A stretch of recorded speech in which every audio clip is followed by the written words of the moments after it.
1908년 늦가을, 안동의 어느 주막 뒷방. 촛불이 흔들린다. 방 안 가득 담배 연기와 땀 냄새가 뒤섞여 있다. 판돈이 쌓인 자리 한가운데 21살 김용환이 앉아 있다. 그의 앞에 놓인 돈은 이제 얼마 남지 않았다. 건너편 노름꾼이 비죽 웃는다. 자, 김참봉, 이번이 마지막인가? 김용환은 대답하지 않는다. 그저 남은 돈을 밀어넣는다. 전부다. 오, 이게 무슨... 패가 펼쳐진다. 김용환이 졌다. 순간 김용환이 벌떡 일어선다. 이게 말이 되나? 이놈들 짜고 치는 거 아니가? 김용환의 손이 휘둘러지자 판돈이 사방으로 흩어진다. 김참봉, 이 사람이 지금 내 돈을 돌려내! 이놈들 사기판이 분명해! 김용환의 목소리가 방 밖까지 울려 퍼지자 주막 주인이 황급히 뛰어들어온다. 아이고, 나으리 진정하시라우. 하지만 김용환은 멈추지 않는다. 술독을 발로 차고 화로를 뒤집어 엎어버렸다. 그렇게 노름판은 순식간에 난장판이 되어버렸다. 주막에서 쫓겨난 김용환. 그는 비틀거리며 어둠 속으로 걸어간다. 뒤에서 노름꾼들의 목소리가 들려온다. 저 인간 완전히 미쳐불었네. 학봉종과 양반이 적골이라니. 들리는 소문이 사실이었구만. 의병질하다 미쳐버렸다던데. 에휴, 조상님들이 적골을 보면 뭐라 하실란가. 김용환의 발걸음이 멈춘다. 고개를 돌리지 않는다. 주먹만 꽉 쥐어진다. 그리고 다시 천천히 걷기 시작한다. 골목 끝 어둠 속에서 낮은 목소리가 들린다. 수고했네. 거지 같은 차림의 사내가 담벼락에 기댄 채 서 있다. 김용환은 비틀거리던 걸음을 멈추고 주위를 살핀다. 아무도 없다. 이만하면 됐나? 김용환의 목소리는 떨리고 있다. 분노가 아니라 긴장 때문이었다. 충분하네. 이제 그 누구도 자네를 의병으로 의심하지 않을 걸세. 사내가 품 안에서 작은 보따리를 꺼낸다. 오늘 판돈 그대로 만주로 보내주시게. 김상태 의진에서 쓸 총알값이네. 김용환은 보따리를 받는다. 손이 떨린다. 고맙네. 고마울 건 없네. 자네가 더 힘들 걸 알고 있으니. 사내가 김용환의 어깨를 툭 친다. 노름꾼으로 욕먹는 게 총 맞는 것보다 아프다는 걸 나도 알고 있네. 김용환은 혼자 걷는다. 달빛 아래 그의 그림자가 길게 늘어진다. 집에 가면 또 할머니의 한숨이 기다리고 있을 것이다. 하인들의 수군거림도, 친척들의 냉대도. 1887년 안동 의성 김씨 학봉종가. 이곳은 퇴계 이황의 제자 학봉 김성일의 후손들이 대를 이어 살아온 곳이었다. 그해 늦봄 종가의 안채에서 아기 울음소리가 터졌다. 13대 종손 김용환이 태어난 것이었다. 할아버지 김응락은 손자를 안으며 말했다. 이 아이가 학봉의 뜻을 이어받길. 하지만 그때는 아무도 몰랐다. 이 아이가 앞으로 어떤 운명을 짊어지게 될지. 8살 때 김용환은 서당에서 글을 배우고 있었다. 어느 날 집안이 발칵 뒤집혔다. 할아버지 김응락이 을미의 병을 일으켰다는 소식이었다. 명성황후가 시해당하고 일본이 단발령을 내리자 영남 유림들이 들고 일어선 것이다. 할아버지는 집을 나서며 어린 손자를 내려다봤다. 용환아, 선비란 말이다. 나란 일이 위태로우면 목숨을 내놓는 것이란다. 그 말이 김용환의 가슴에 깊이 새겨졌다. 1890년 봄, 김용환의 집 마당. 그날은 맑은 날이었다. 하지만 곧 하늘이 붉게 물들었다. 일본 헌병대가 들이닥친 것이다. 사촌 할아버지 김회락이 마당으로 끌려 나왔다. 조선 사람이라면 끝까지 싸워야 하네. 총성이 울렸다. 김회락이 쓰러졌다. 9살 김용환은 사랑채 기둥 뒤에서 그 모든 것을 보았다. 할머니가 황급히 달려와 그를 끌어안았다. 보지 마라. 보지 말 거라. 하지만 이미 늦었다.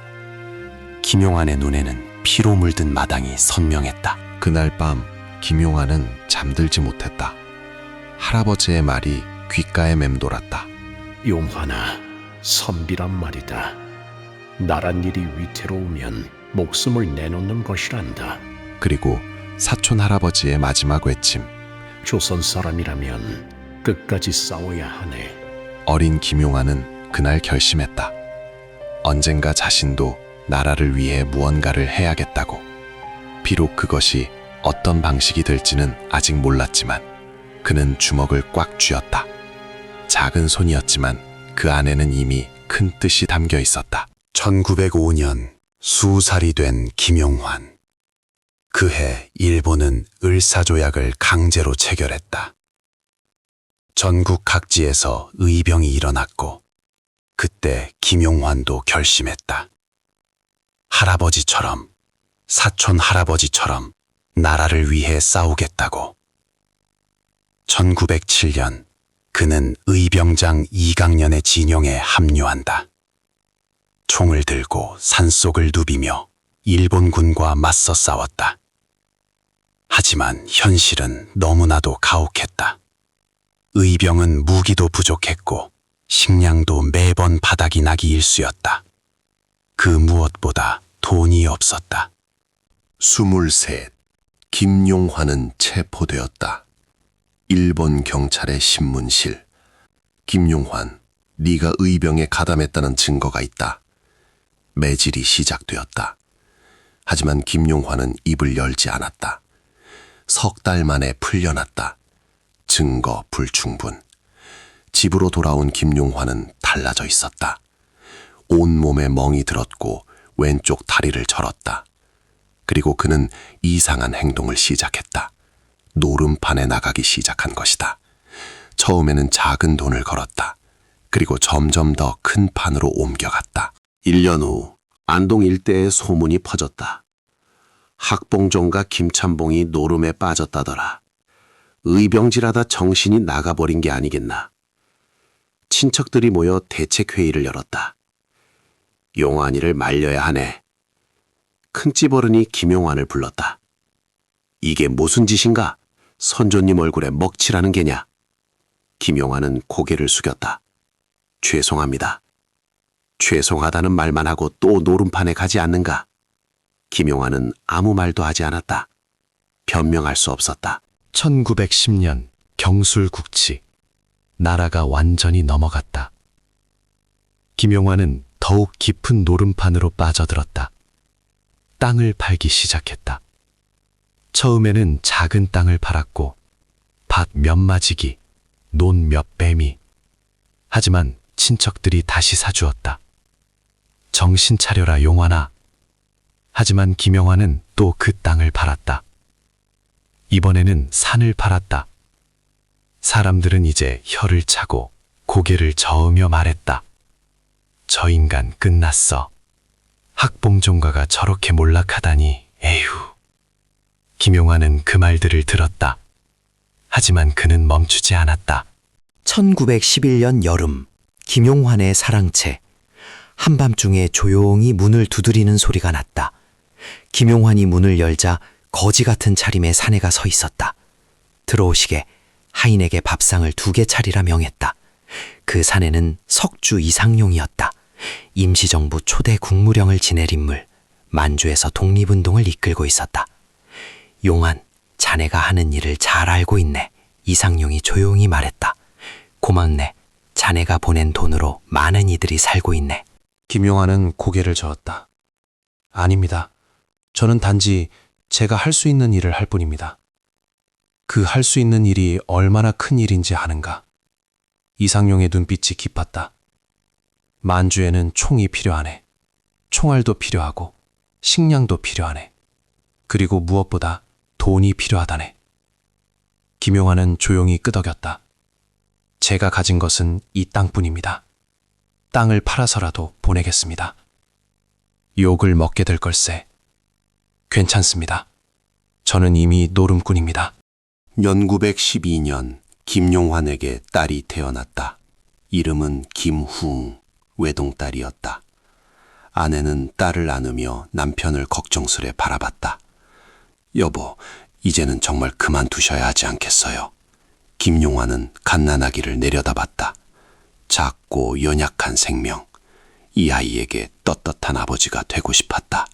하지만 그럴 수 없었다. 미안하오. 그 말밖에 할 수 없었다. 아내는 눈물을 삼켰다. 이 아이가 자라서 아버지를 이해할 수 있을까요? 1918년 김우웅이 6살 되던 해 어느 날 동네 아이들이 놀리기 시작했다. 내 아버지 노름꾼이지? 우리 어머니가 그러는데 너네 집 망한대. 후웅이는 울며 집으로 돌아왔다. 어머니, 아버지는 왜 노름을 하세요? 아내는 대답할 수 없었다. 남편이 왜 그러는지 자신도 정확히는 몰랐으니까. 다만 짐작만 할 뿐이었다. 후웅아, 아버지에게는 아버지만의 사정이 있으신단다. 무슨 사정이요? 그건 나중에 알게 될 거야. 1920년 후웅이가 8살이 되었다. 학교에 다니기 시작했다. 선생님이 물었다. 후웅아, 내 아버지는 무슨 일을 하시니? 후웅이는 고개를 숙였다. 대답할 수 없었다. 아이들이 웃었다. 노름꾼이잖아요, 선생님. 후웅이는 그날 집에 오지 않았다. 뒷산에서 혼자 울었다. 아버지가 싫어. 왜 우리 아버지는 다른 아버지들처럼 안 해? 저녁이 되어서야 후웅이는 집으로 돌아왔다. 할머니가 손자를 꼭 안아주었다. 미안하구나, 후웅아. 1922년 김용환은 또다시 체포되었다. 이번에는 의용단 경북지단 서기로 활동하다 걸린 것이었다. 일본 경찰의 신문실 4번째였다. 김용환, 만주로 보낸 돈이 얼마인가? 무슨 말씀이십니까? 저는 노름빚이 있을 뿐입니다. 거짓말, 땅을 판 돈이 어디로 갔는지 다 알고 있다. 매질이 시작되었다. 김용환은 이를 악물었다. 노름판에서 잃었습니다. 이 자식이. 더 심한 고문이 이어졌다. 하지만 증거가 없었다.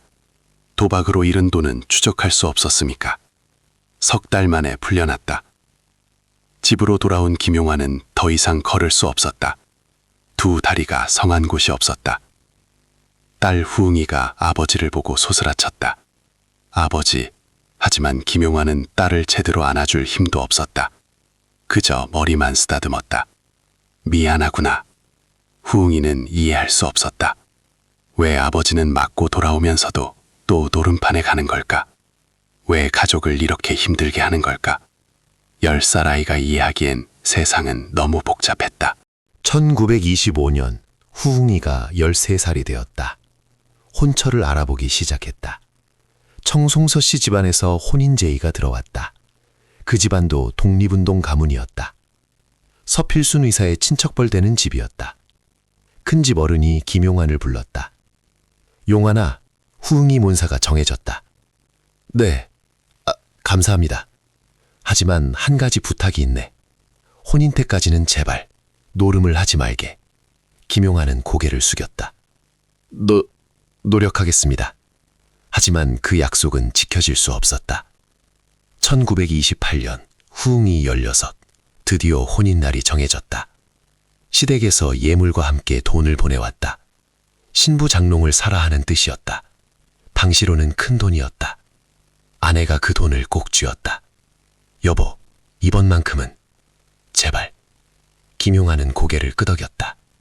하지만 며칠 뒤 그 돈은 사라졌다. 김용환도 함께 사라졌다. 혼인을 며칠 앞둔 시점이었다. 집안이 발칵 뒤집혔다. 도련님이 또 그러셨습니다. 할머니는 그 자리에서 쓰러졌다. 후웅이는 울지 않았다. 그저 멍하니 앉아만 있었다. 어머니, 이제 장롱은 어떻게 해요? 아내는 대답할 수 없었다. 할머니가 신음하듯 말했다. 내 장롱을 가져가거라. 할머니, 괜찮다. 이 할미는 이제 쓸 일도 없으니 괜찮아. 혼인날 아침, 후옹이는 할머니의 낡은 장롱을 가마에 실었다. 시댁으로 가는 길, 가마 안에서 후옹이는 조용히 눈물을 흘렸다. 아버지, 저를 사랑하지 않으신 거죠? 하지만 대답은 없었다. 시댁 생활은 고달팠다. 시어머니는 친절했지만 시댁 친척들의 시선은 따가웠다. 저런 집안 딸을 왜 들였나? 신랑 장롱도 제대로 못 가져온 며느리를. 후웅이는 이를 악물고 살았다. 아들 아이 하나를 낳았다. 아이를 안으며 후웅이는 다짐한다. 이 아이만큼은 절대 아버지 같은 사람처럼 키우지 않을 거야.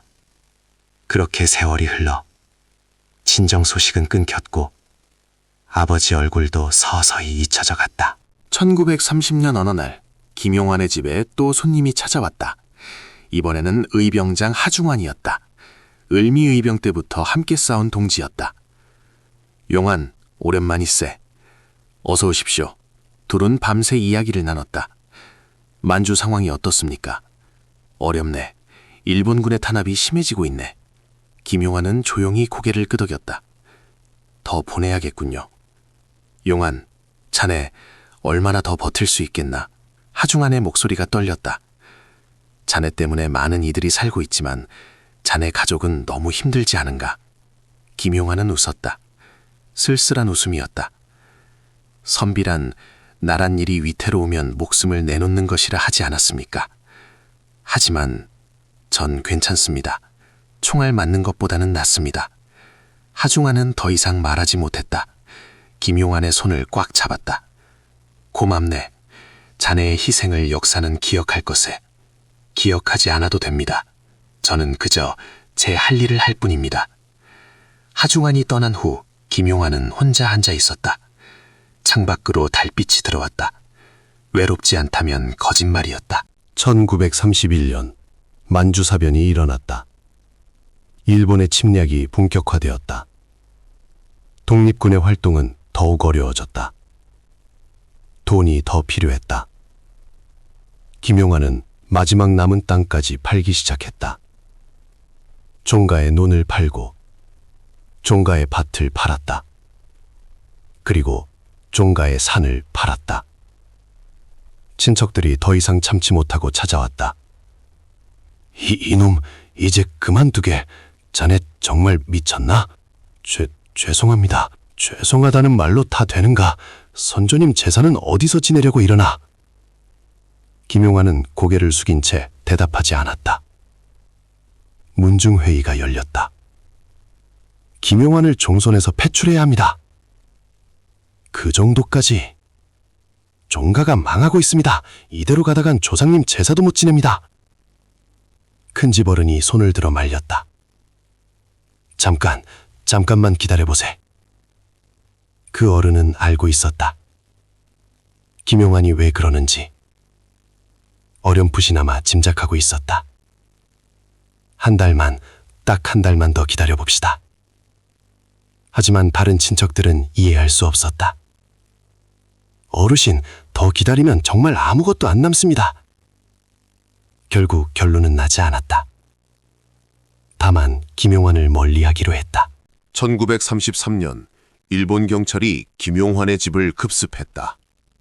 김용환! 어디 있나? 하지만 김용환은 집에 없었다. 또 어디론가 사라진 뒤였다. 순사들은 집을 뒤졌다. 사랑채를 뒤지고 안채를 뒤지고 곳간까지 뒤졌다. 이상하다. 분명 독립군 자금을 대고 있다는 정보가 있는데. 증거가 없습니다. 노름빛 문서만 나왔습니다. 순사들은 허탕을 쳤다. 노름으로 잃은 돈은 추적할 방법이 없었다. 그것이 김용환의 방법이었다. 닷새 뒤 김용환이 돌아왔다. 온몸이 흙투성이었다. 어디선가 숨어 지낸 흔적이었다. 할머니가 울며 손자를 맞았다. 이놈아, 이게 무슨 짓이냐? 죄송합니다, 할머니. 죄송하다는 말만 하지 말고 이제 좀 제정신으로 살아라. 김용환은 대답 대신 할머니를 안았다. 할머니, 조금만 더 견뎌주십시오. 할머니는 손자의 품에서 울었다. 네가 무슨 짓을 하는지 이 할미는 할 것 같구나. 할머니, 말하지 말거라. 그냥 살아만 있어다오.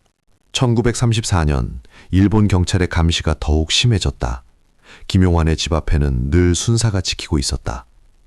김찬봉, 오늘은 어디 가쇼? 저야 노름판에 가겠죠.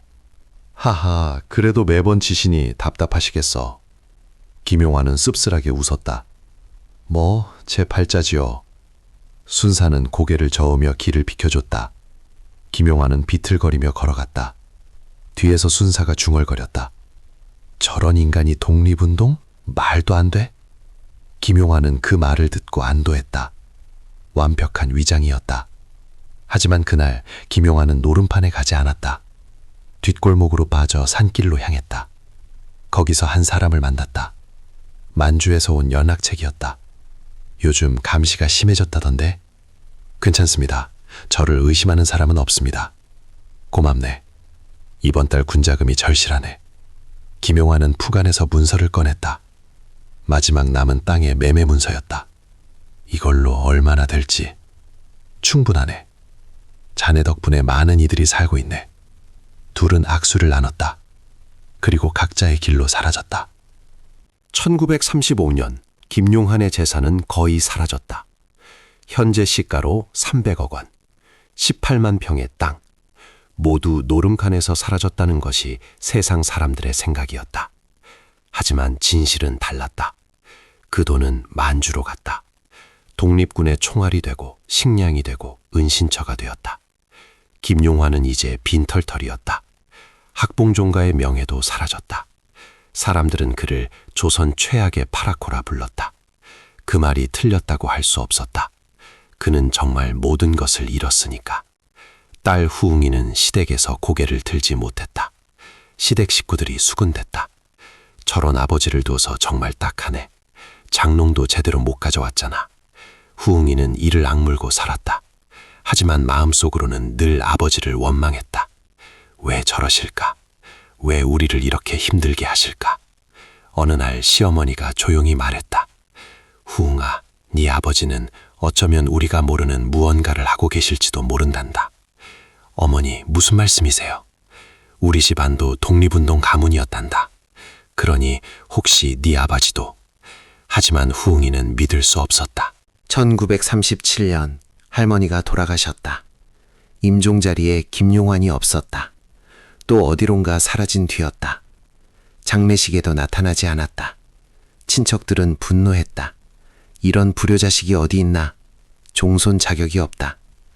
사흘째 되는 날 김용환이 나타났다. 온몸에 상처투성이었다. 할머니 영정 앞에 무릎을 꿇었다. 할머니, 죄송합니다. 눈물이 흘렀다. 제가 제대로 된 손자가 못 되었습니다. 그날 밤 김용환은 할머니 산소 앞에서 밤을 새웠다. 혼자서 조용히. 1938년 김용환은 완전히 몰락했다. 살 집조차 없어졌다. 친척집 사랑채 한 칸을 빌려 살았다. 끼니도 제대로 잊지 못했다. 사람들은 이제 그를 동정했다. 불쌍하지, 저렇게까지 되다니. 하지만 김용환은 멈추지 않았다.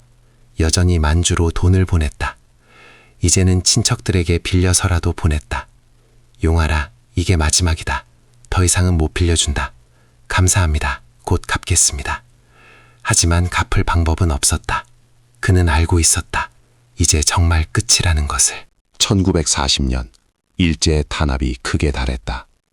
독립운동가들이 줄줄이 체포되었다. 김용환도 5번째로 잡혔다. 이번에는 고문이 더 심했다. 김용환, 네가 보낸 돈이 어디로 갔는지 말해. 노름빚입니다. 거짓말, 증거가 있어. 하지만 증거는 없었다. 노름으로 잃은 돈은 추적할 수 없었으니까. 한 달 만에 풀려났다. 김용환은 이제 제대로 걷지도 못했다. 친척들이 그를 부축해 집으로 데려왔다. 이제 그만둬라, 용환아. 예. 하지만 그의 눈빛은 여전했다. 1941년 태평양 전쟁이 시작되었다. 일제는 조선인들을 전쟁에 동원하기 시작했다.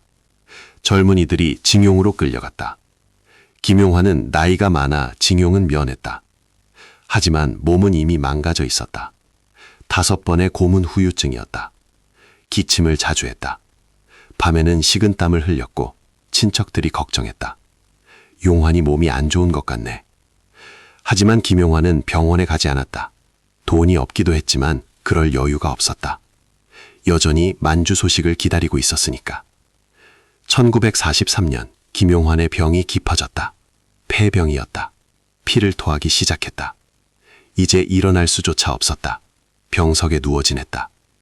딸 후웅이가 소식을 듣고 찾아왔다. 10년 만이었다.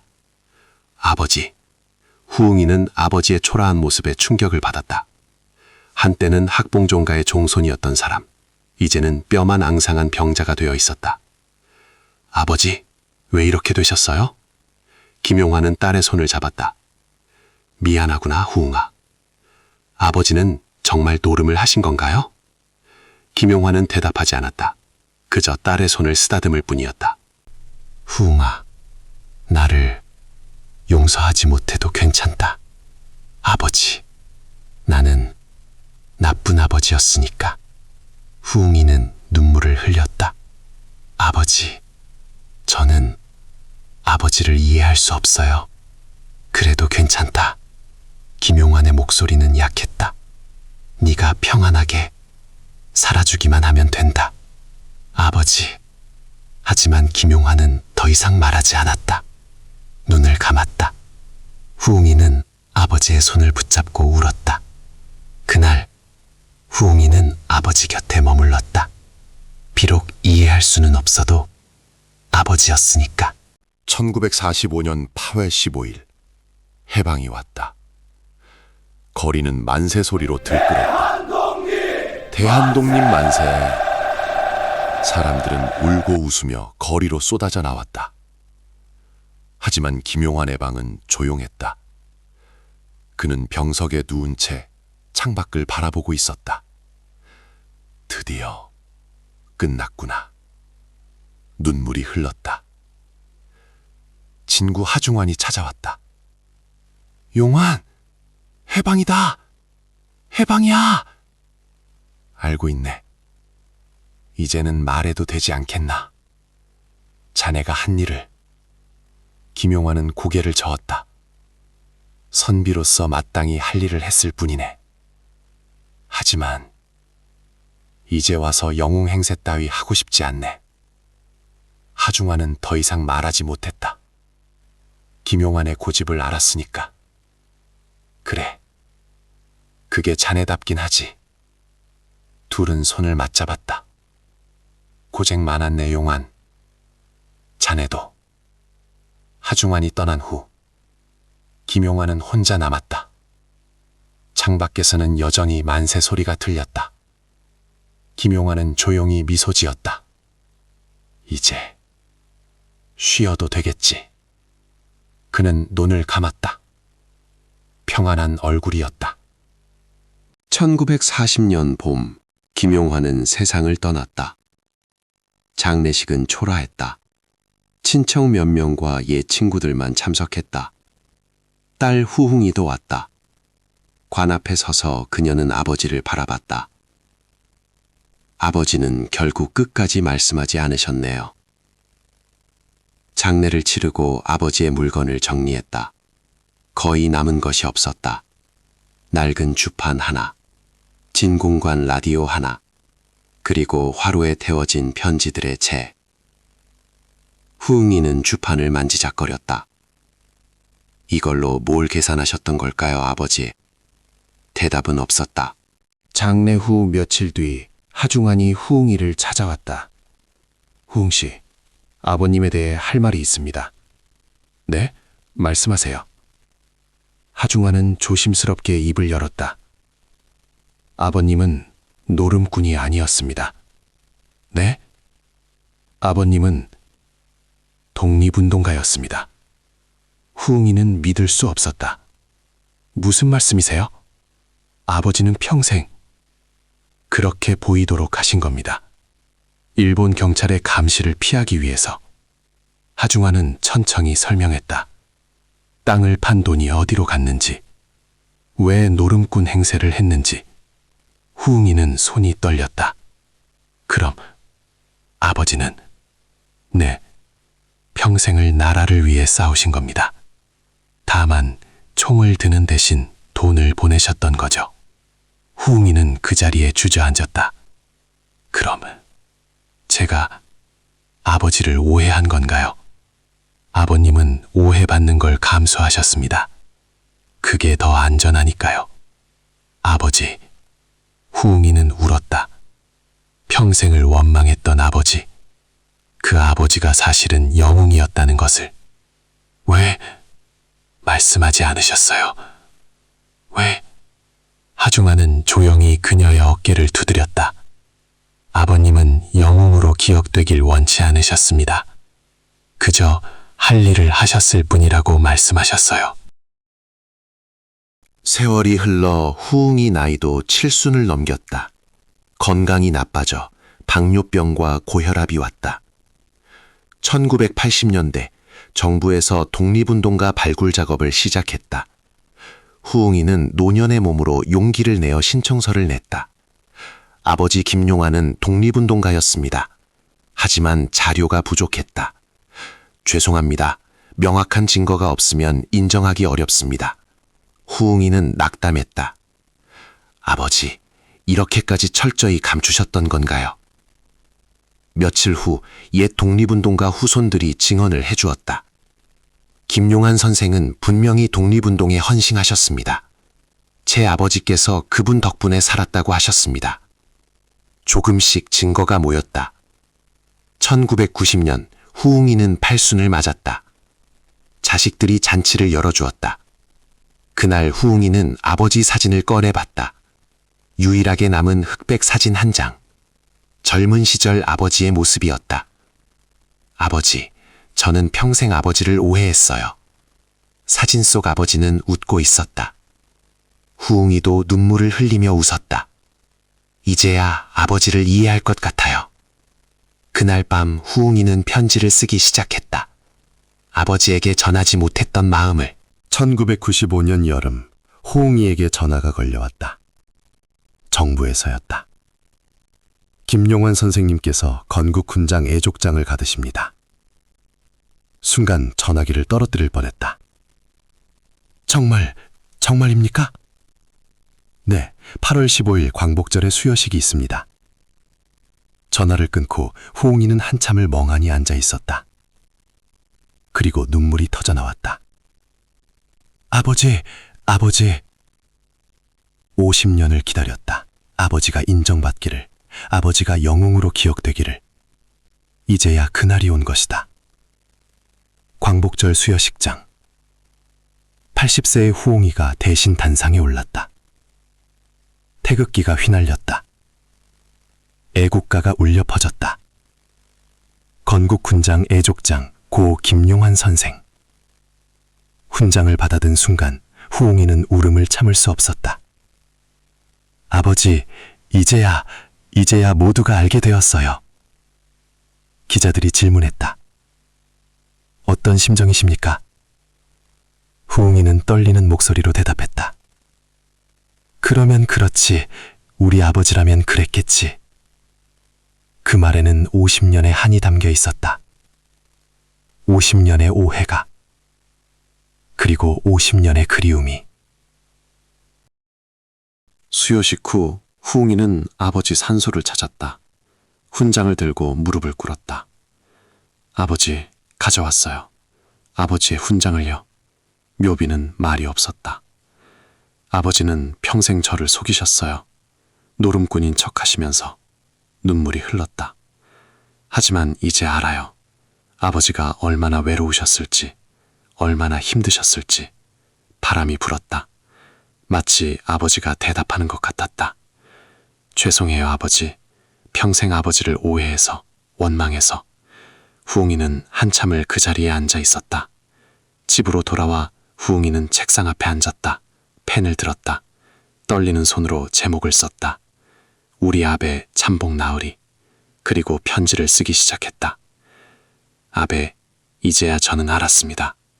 아베가 얼마나 대단한 분이셨는지, 평생을 나라를 위해 헌신하셨는지, 노름꾼으로 욕먹으면서도 묵묵히 길을 걸으셨는지.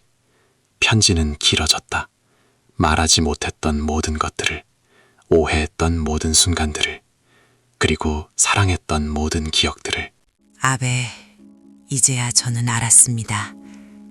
아베가 얼마나 대단한 분이셨는지, 평생을 나라를 위해 헌신하셨는지, 노름꾼으로 욕먹으면서도 묵묵히 길을 걸으셨는지, 아베가 제 혼삿돈까지 노름에 쓰셨을 때 저는 아베를 미워했습니다.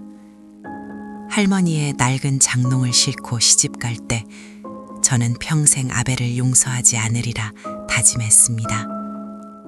하지만 이제 알았습니다. 그 돈마저 나라를 위해 쓰신 거였다는 것을. 아베는 제 아버지이기 전에 조선의 선비셨다는 것을. 너무 늦었습니다, 아베. 아베가 살아계실 때 이해했어야 했는데, 사랑한다고 말씀드렸어야 했는데, 하지만 아베는 이미 아셨겠지요. 제가 평생 아베를 그리워했다는 것을. 비록 이해하지 못했어도 사랑했다는 것을. 아베, 이제는 당당히 말씀드릴 수 있습니다. 저는 김용환의 딸입니다. 노름꾼의 딸이 아니라 독립운동가의 딸입니다. 자랑스런 우리 아베의 딸입니다. 김용환 선생은 평생을 노름꾼으로 살았습니다. 사람들은 그를 파라코라 불렀고 가족들조차 그를 이해하지 못했습니다. 하지만 그가 노름판에서 잃은 돈은 사실 만주 독립군의 생명줄이었습니다.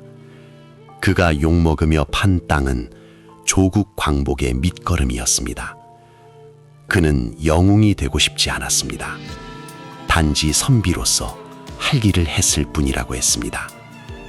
1995년 그가 떠난 지 49년 만에 나라는 그를 기억했습니다. 건국군장, 애족장. 너무 늦은 인정이었지만 그의 딸은 나랬습니다. 그러면 그렇지, 우리 아베 참복 나으리.